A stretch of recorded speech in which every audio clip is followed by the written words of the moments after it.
Good afternoon, everyone. My name is Jeremy Miller. I'm a representative of the PACAC organization. I just want to thank you for joining us today and give you a couple of housekeeping pieces. You will be able to ask questions via the Q&A option on the bottom of the screen there. Your camera and microphone are off at this point.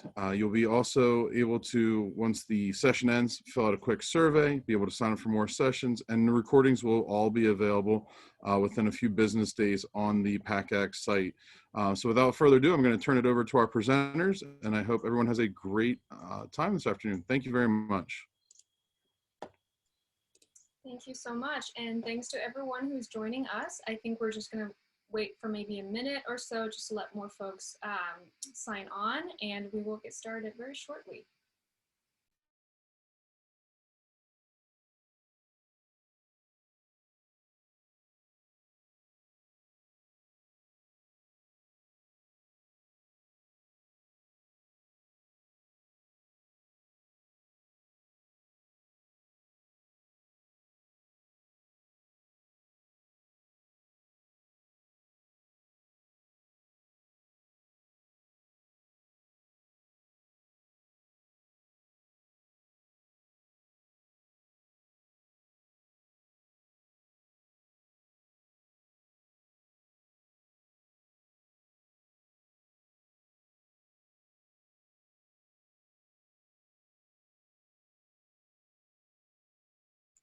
All right, I think we're going to get started. So welcome everyone to the PACAC session supporting historically underrepresented students in higher ed at small liberal arts colleges. So welcome, I hope everyone's staying safe and well. I know it's a crazy time to be thinking about college. It's a crazy time just to be a person in general. So thank you for tuning in. And just know that in addition to your counselors and your advisors as CBOs, we in admissions are also your resource moving forward. So please feel free to reach out to us with any questions. You'll have all of our contact very soon in our individual presentations. My name is Yokwin Jo. I'm an admissions counselor at Swarthmore, as well as the regional director for parts of Pennsylvania.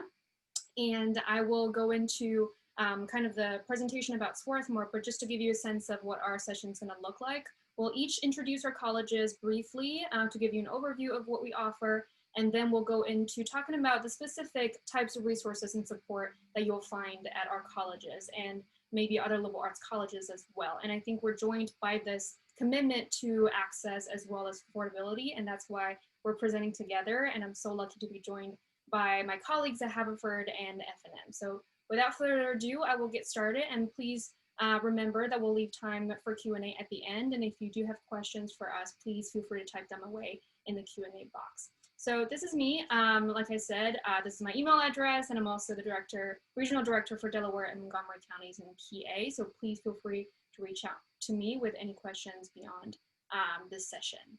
And if we could go to the next slide. So this is a very kind of overall kind of overview of what Swarthmore offers via the stats and numbers. And if you're not familiar with us, we're just located outside the city of Philadelphia with about 25 minutes on the train, so very easy access to the city. Our students come from various backgrounds all over the country and the world. So they cover 50 states and represent over 75 nations in the world. And with all of our students coming from very different lived experiences and access to educational resources to this point, we also want to support them when they're here, right? So for example, the class of 2024, so the students who recently started their classes this fall, there are 397 students in that class, and about 23% of them are first generation to college students, as well as 14% students who are affiliated with the Quest Bridge process. And at Swarthmore, we really encourage students to explore and think about different lenses to look at the world, right? So we encourage them to study across the disciplines of humanities and social sciences and natural sciences, and also engineering. So we're actually one of the few liberal arts colleges that offer engineering as a field of study. So that's something that you can do at Swarthmore. And on top of that, there are many options, right? Creating your own major, interdisciplinary programs such as peace and conflict studies, East Asian studies, Latin American Latino studies, gender and sexuality studies, right? That really focus on intersections of different fields of study. And a lot of students also double major. That's about 40% of our students.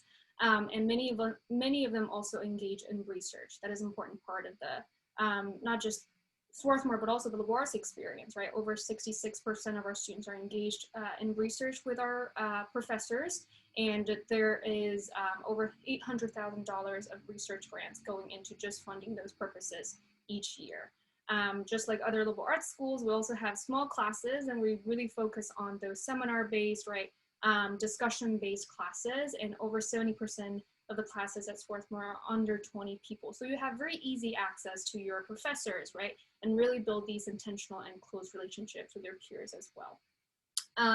On top of that, Swarthmore's campus is cash free, which means that whatever you do on campus, there's no additional fee, right? We know that there's a lot of hidden cost of college, and we realize that students tend to really self-segregate based on their socioeconomic status. So we don't want that to happen, right? We really want students to be able to go to all sorts of events and join all sorts of clubs, see performances, movies, go to parties, do laundry and print materials all for free.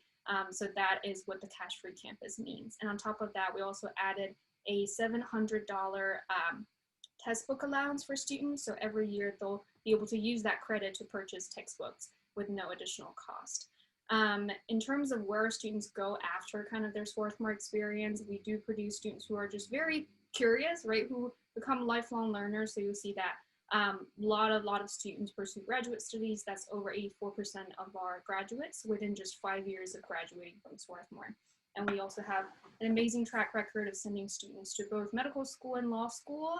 So 84% and 94% respectively to those two places. And they also get dedicated pre-professional advising in that regard.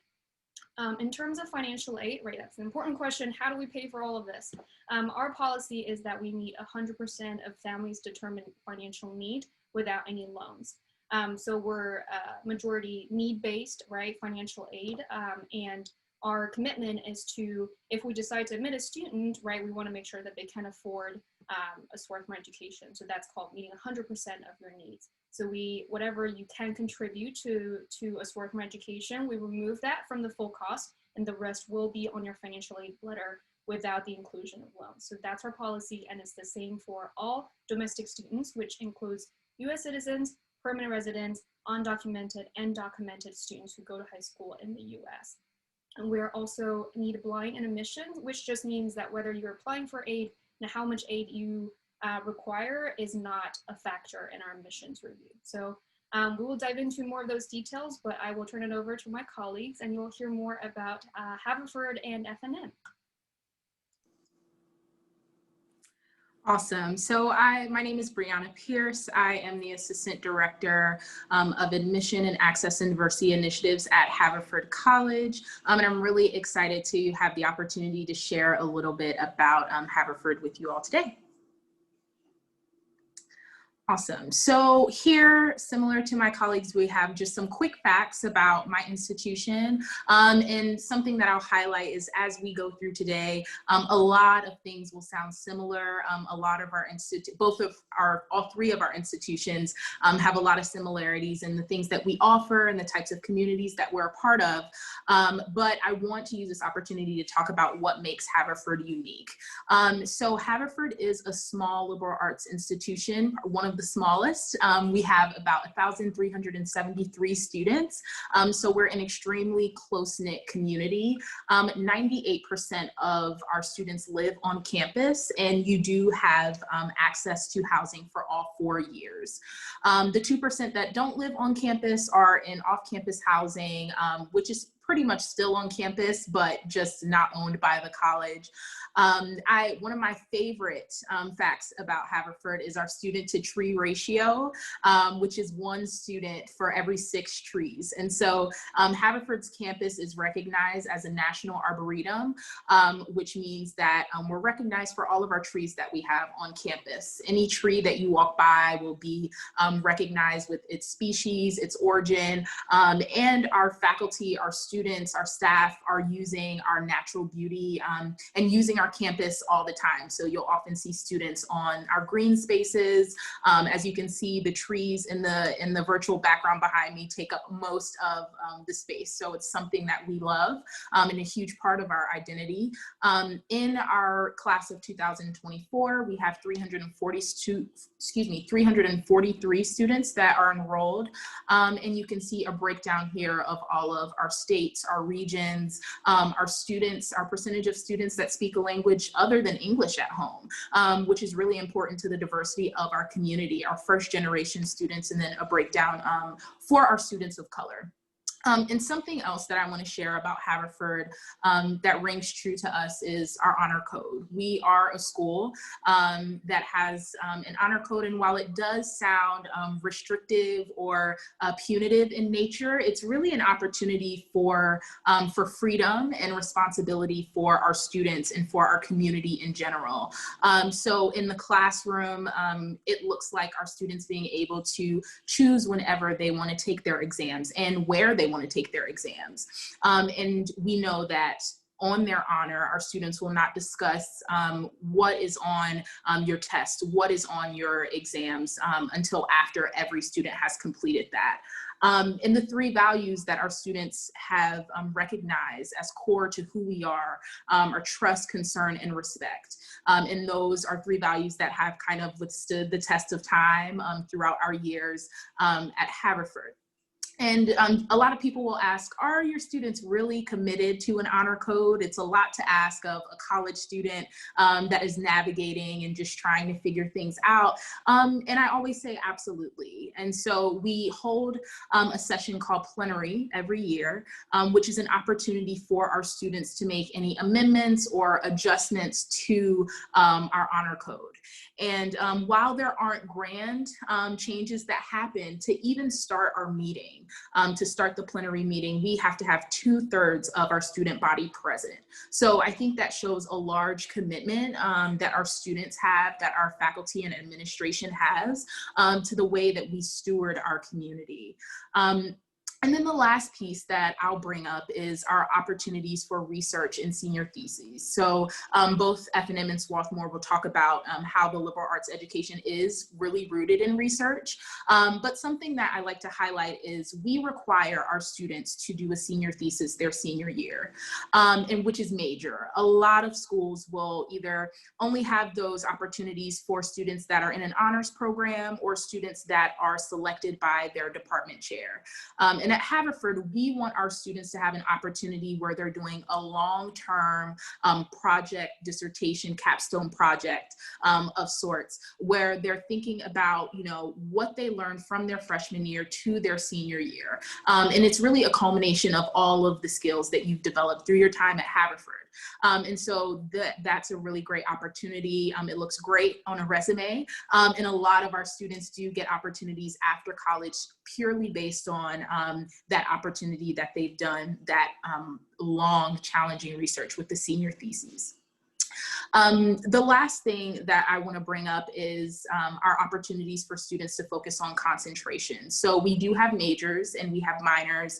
We have over 40 majors for our students to participate in, and then minors as well. Because of our senior thesis requirement, it isn't common for our students to double major or triple major. Our students do or will double minor, triple minor, but they can also have a concentration. And so I like to go into detail about what a concentration is, because sometimes students aren't completely sure. But for example, say if you have a music major, a concentration or a few concentrations within a music major could be, for example, classical music in the 20th century. And then another concentration could be jazz during the Harlem Renaissance. So as you can see, it's a more focused study of a specific topic during a specific time within the music major. So those are just academically some opportunities, and then community is another is another thing that's big for Haverford. We look for opportunities for our students to build ethical leadership skills. Our students are charged with taking agency over our community. We encourage our students to be on the honor council, any hiring committee. Anytime a new member of our community is hired, students sit on those committees, and they often ask questions harder than the adults in the room. And so we at Haverford are really committed, both inside and outside of the classroom, making sure that one, we're all doing everything to stand up to our community standards of trust, concern, and respect, and then also just making sure that we leave Haverford better than the way we found it. So thank you all so much. If you have any further questions about Haverford, I'd be happy to ask later or answer later. Thank you.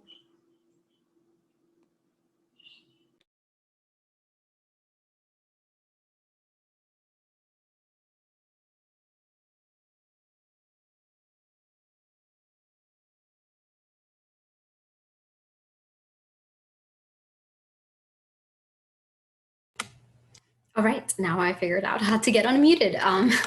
Hello, everyone. My name is Carla Kiefer. I am one of the assistant directors of admission here at Franklin and Marshall College. I work with students who are residing specifically in Central PA and a couple other areas like Texas, parts of New York, Oklahoma, and Puerto Rico. I am also a graduate of the college, graduated class of 2016. So if you have any questions at any point, again, please add that to the chat box, or if anything comes up after the presentation, please feel free to reach out. So before I share, give me one moment. Okay. So before I share with you all 3 distinctive features about F&M, I just want to give you a little bit more of a background of what our student body looks like. So on campus, we have 2,400 students coming from 47 different states and 51 countries. When we look at our entire student population, 22% of our students are international, and of our domestic students, 23% of our students are students of color, 20% are first generation, and 20% are Pell eligible. So that's just to give you a feel for what our student body looks like here on campus. But the 3 things that I want you to remember about F&M that I think really make it unique is going to be our location, our academic opportunities, specifically the ability that students have to personalize their education and research, and last but not least, our college house community. So when we talk about location here at F&M, we're really fortunate enough to be in a position where we have access to some major cities like Philadelphia, DC, Baltimore, and New York. But even better, we also have this vibrant community right in our backyard. So students have access to Lancaster City, the downtown area. That is about a 10 to 15 minute walk from campus. Lancaster City itself is also very diverse. We have the highest number of refugees per capita in the country. And it's really important for our students to be able to have that mirroring of diversity both on our campus and outside of our campus. That being said, students get to benefit from a lot of the different resources Lancaster City has to offer. And those resources range from getting to try different restaurants from many different cuisines from all over the world, to getting access to different shops and art galleries, and not just things that are for fun, but also students really have that opportunity where they can get involved with local organizations, businesses, different companies, whether that looks like in an internship form or whether that looks more so in a job opportunity. So that's going to be a little bit about our location. Second thing that I mentioned earlier was our academic opportunities. So our students really have the ability to personalize their education here. Our class setting is going to have around 17 students, anywhere from with a student to faculty ratio of 9:1. And some of those classes start getting a lot smaller as you start taking some of those higher level courses. Students get to pick from 62 different disciplines to study, to pursue here at FNM, and they get to combine it in such a way that allows them to create their own curriculum. That would be known as our special studies program. The other thing would be that because our class settings are so small, students really have access to their professors, and they really have this ability to develop this mentor-mentee relationship, allowing our students to really have access to research. So about 2/3 of our students are working one-on-one with a professor, conducting research, and about 40% of them are getting co-authored. So if you're thinking about perhaps pursuing further higher education or looking at those really competitive job placements, being co-authored can be something that helps students really stand apart from their peer. And last but not least, we cannot forget to talk about our college house community. We like to describe this a little bit like Harry Potter housing, but what we've created here is this supportive and inclusive, empowering campus community that really enables our students to take smart risks in their exploration. So when they're looking to discover what does leadership look like for them, they're going to look at this in the form of service. They're going to take responsibility for the health and the success of their neighbors. And that's going to be the three things that I think really make FNM unique: our location, our academic opportunities, as well as our college houses. Okay, so I am going to pass it off to my colleague, Yo Quinn, and she is going to talk about our campus spaces. All right, so I think we're each going to go into talking about specific aspects, and we're actually going to start with Brianna, who's going to talk about campus spaces, and we have a few more topics coming up as well. Perfect. Awesome. We're all mixed and jumbled. Our schools are so similar, so we're all ready to kind of jump in and do a lot of different things. But thank you all again so much for your time. I'm just going to talk a little bit about campus spaces on broadly on all of our campuses. So first I'll start off with community spaces and community housing. And so community spaces, they can look like our resource centers, cultural centers. These are spaces where students that are underrepresented in higher education can go for advice, for advising, for guidance, any mentorship on campus. Also any resources if they're looking for internship opportunities, any research opportunities that are directly connected to their identities as well, they can do that.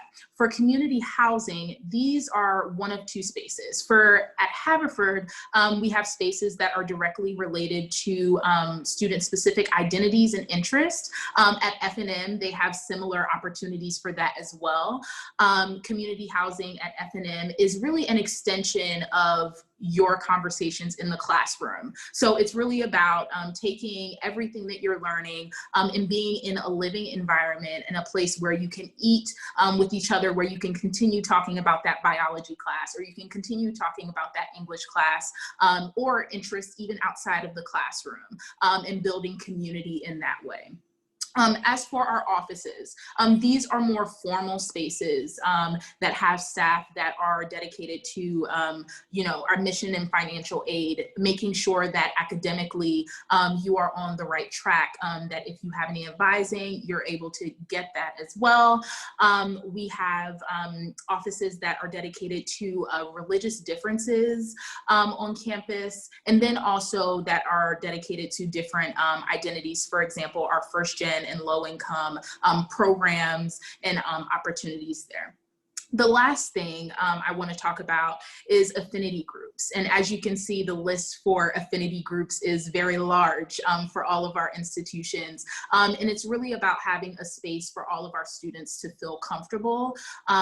Affinity groups are, for those who don't know, are opportunities for students to come together that have a like identity. And it's a space for communication about how they experience being on campus, and then also how that connects to their experience in the larger world. And this may also look like educating or having different events on campus that shine a light and celebrate who they are and the identity that they have. It could be a space for healing, and a space to collaborate as well with other groups. So as you can see, all of our campus spaces are truly about providing a sense of belonging, providing resources for students that may not be familiar with the college process or what access and opportunities they have.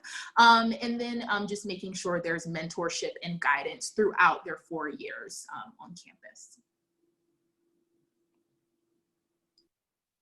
All right, thank you, Brianna. So with that, I think we're going to go into how our campuses support students academically. So like you already saw, our campuses have students who come from across the country and across the world, with very different lived experiences, educational backgrounds, and paths up to this point. So I think we're similar in the sense that we don't expect students to come to our campuses and just automatically be a college student, right? We know that everyone is doing college for the first time. For many students on our campuses, no one in their family has ever done college, right? So we know that people need the time to adjust. And that's why we meet students where they're coming from by providing all of this academic support and having these kind of programs set in place for students.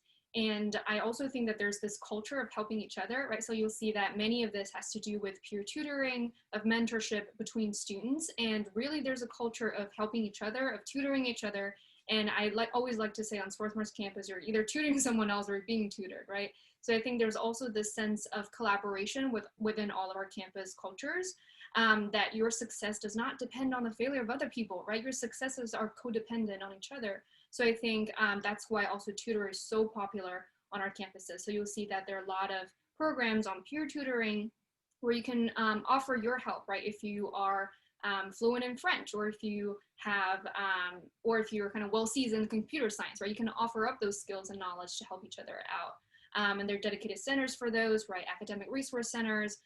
There's also a writing center on all of our campuses, which means that, you know, we help students to make sure that they are kind of making their adjustments and making their way towards kind of this college level writing, right? Which is not taught really in high school, in many high schools. And we know that, right? So we don't expect you to come and just all of a sudden know how to write a research paper, for example.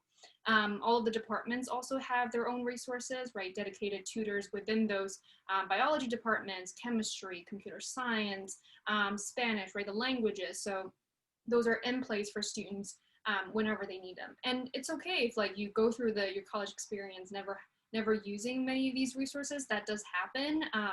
But you know, if you do need them, they are here for you to use.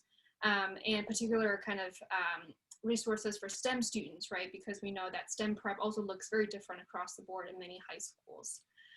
In addition to kind of the tutoring and mentorship, and I do want to mention that all of us have kind of dedicated mentorship for students who are underrepresented, some in the STEM fields, some just underrepresented in academia in general, right? Because we are seeking to also remedy this huge shortage of faculty of color within higher education and within academia. And we know that many students who come from underrepresented backgrounds are not encouraged to maybe pursue graduate or PhD level programs the same way that students who grew up with a great understanding of what these things mean, right, would being encouraged to pursue these opportunities. So there's dedicated mentorship as well as fellowship programs for students who want to pursue graduate studies, and they'll be mentored in addition to their existing kind of advisors on those subjects.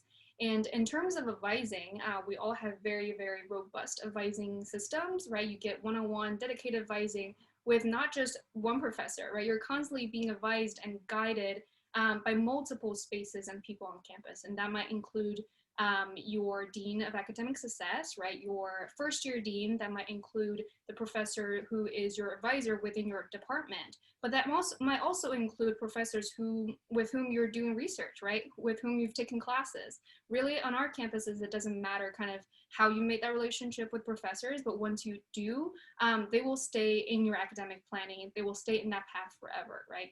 And you have very easy access to professors.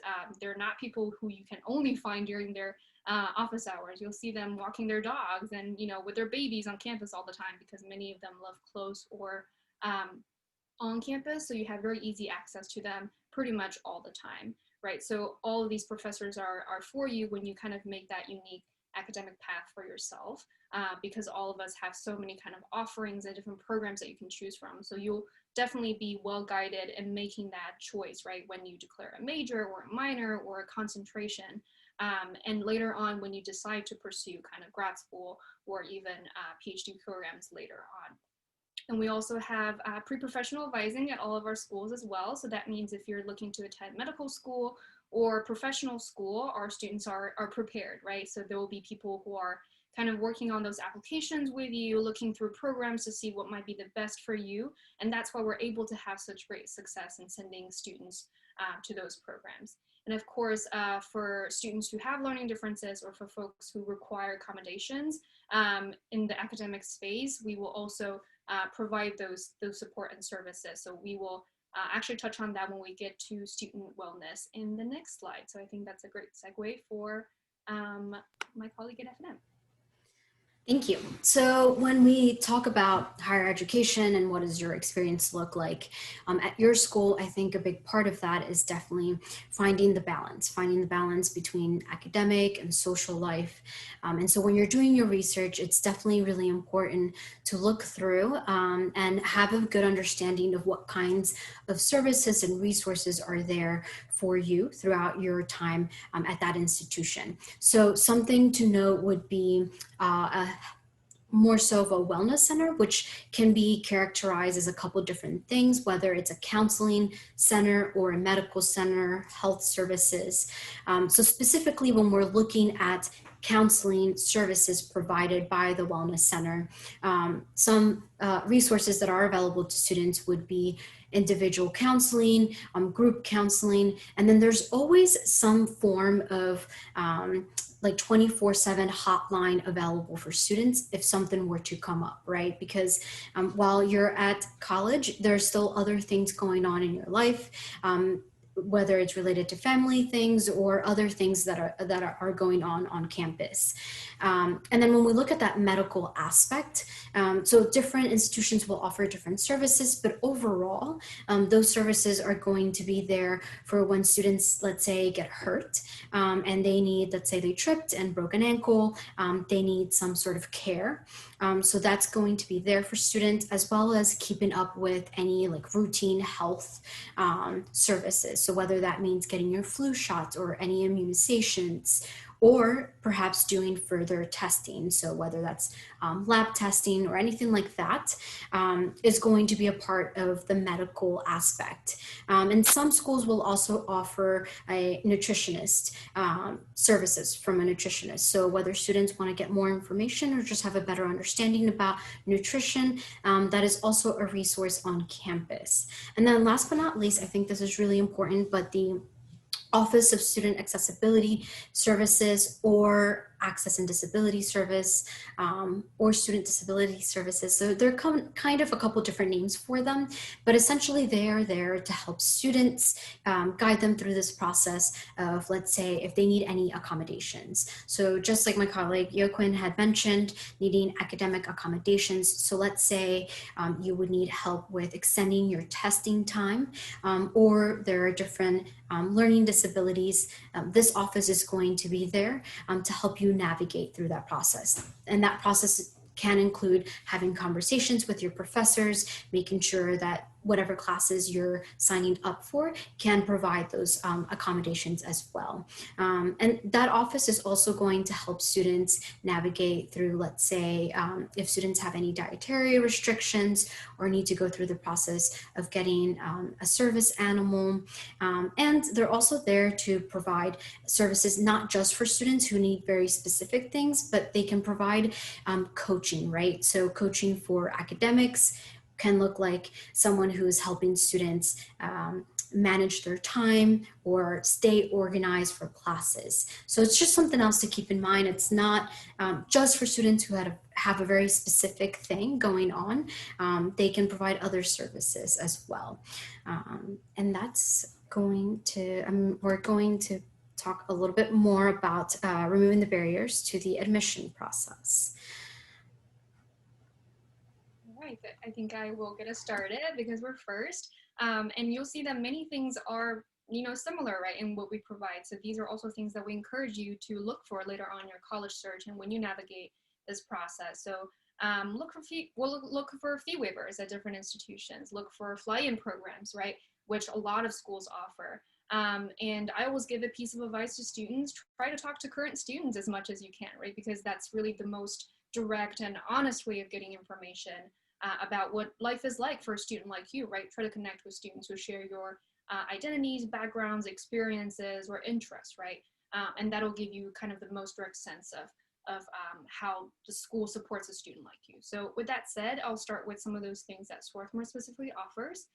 We're available on 3 different application platforms: the Common App, Coalition, as well as QuestBridge.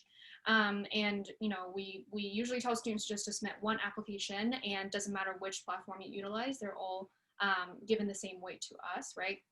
We offer a fly-in program for rising seniors called Discover Swarthmore.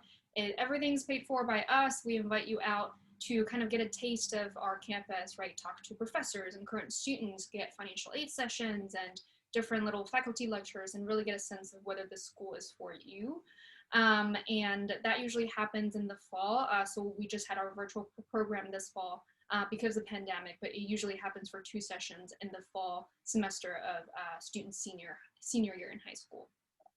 We offer school-specific fee waivers. So for students who didn't know this, kind of in addition to the fee waivers that you might get through Common Application or Coalition, and of course, QuestBridge is a free process. You can also request kind of school-specific fee waivers from those schools, right? So an easy way to find out with Swarthmore is to go on the Swap Pass, answer some questions, and you'll see in 24 hours whether you're eligible for a school-specific fee waiver. We're test optional this year, like many schools, for SAT and ACT, and we also accept self-reported testing. So I think a lot of students are also confused, right? Like, you know, is it really optional if I don't submit and others submit scores? Am I at a disadvantage? You're not. Don't worry, right? We're trained to look for academic success evidence, right? To know that you'll be prepared for your experience at our college. So you will be in no way at a disadvantage if you choose not to submit your scores, and that's what test optional means. And with self-reported testing, you can just do that in your own portal, so you don't have to send your scores or pay for your scores to be sent via the testing services that you're using. We waive our enrollment deposit for eligible students, and we also do not require a housing deposit when students are enrolling at Swarthmore. There is an additional fly-in program for admitted students. So for eligible admitted students, we'll pay again for you to come to our campus in the spring to get a taste of what Swarthmore might offer for you to better make that decision of choosing the school to attend from many of your offers that you receive. And of course, this year we will see if we're able to host that again on campus. So TBD on that. And last but certainly not least, I think similar to all these other amazing colleges, we're offering lots and lots of virtual programs. So Q&As, info sessions, right? Student guided tours, these special themed webinars where you can learn about what it's like to be a first generation and or low income student, right? What it's like to be an engineering student. What does a STEM class look like, right? So all these special themed webinars that you can tune into within the next few weeks. So lots of opportunities to connect with us. And with that, I will pass it over to Haverford. Thank you so much, Yukun. So I'm just going to talk a little bit about some barriers that we're able to remove through our application process. And so like Swarthmore, we have the Common Application, Coalition, and we do the QB Match as well, or QuestBridge. We do have a fly-in program called Have a Look program. We are still having our program this year, but it is virtual.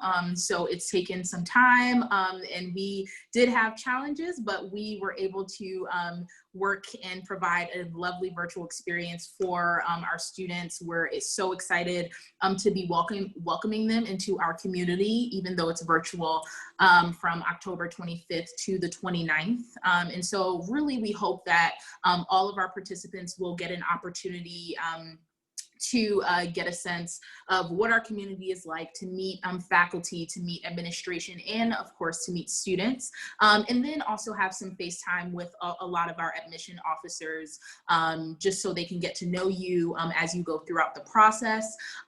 This program is one that will heavily mimic our customs program that we have on campus, which is our first year orientation program that we split all of our first years into small cohorts, and they go through the cohort the entire first year. It's a place for academic support, for social support that they can have as they transition to the college experience. So we're really hoping for this to be an intimate experience for all of our students to get to know a little bit more about.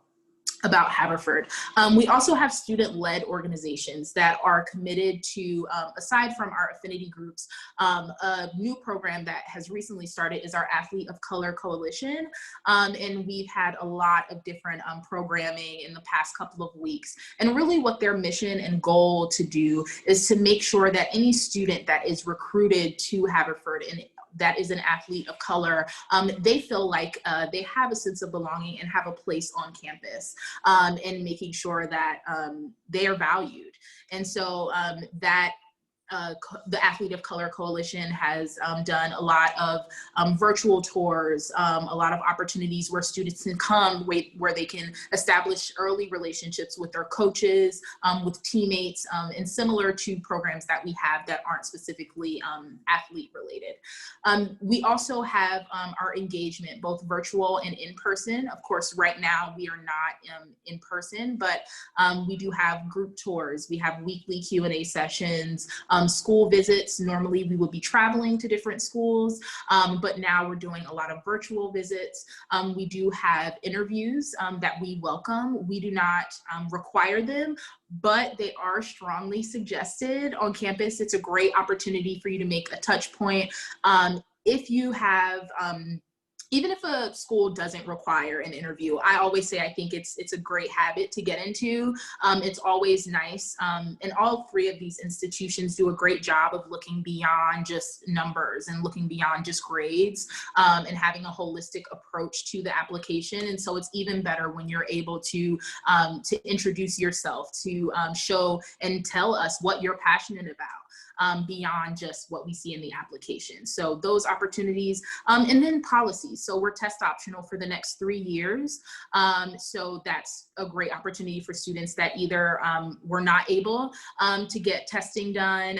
We also understand that testing is not definitely an indicator of your success in college. So the landscape of that in general at the college level is looking different, which is a great thing. And then our holistic reading process. And then we are able to meet 100% of demonstrated need for our students. And Swarthmore talked about that, or you can talk about that from Swarthmore earlier. So. And I'll turn it over to F&M. Thank you. So just like Swarthmore and Haverford, we're also on the Common App and Coalition.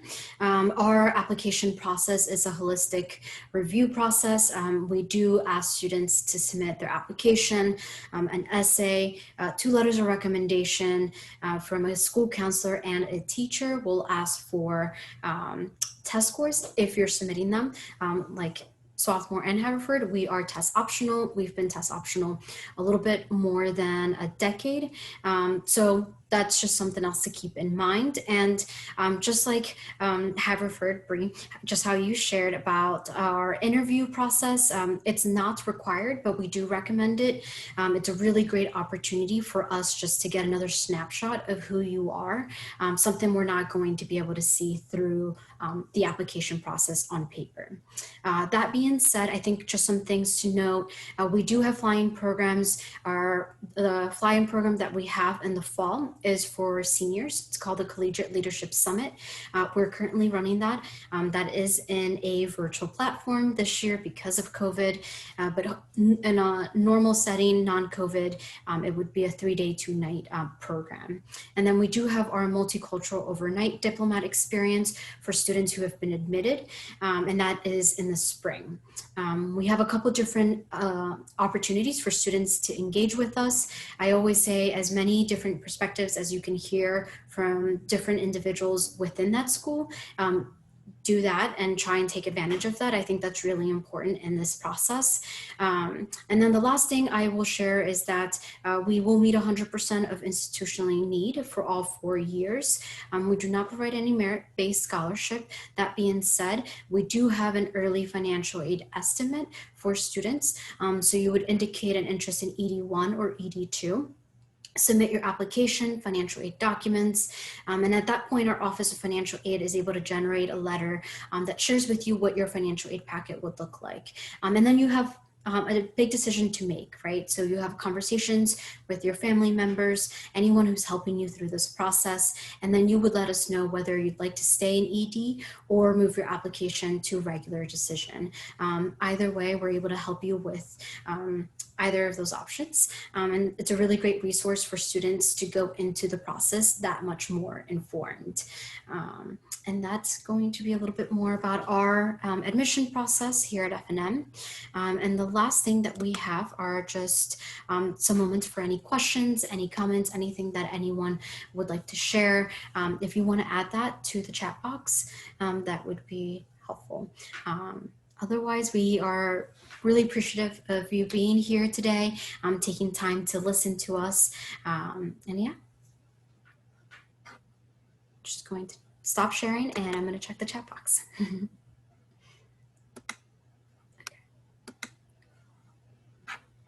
All right, well, I actually think that does conclude our time.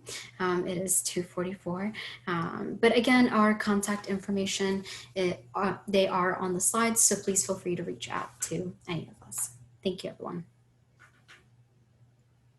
Thank you, everyone.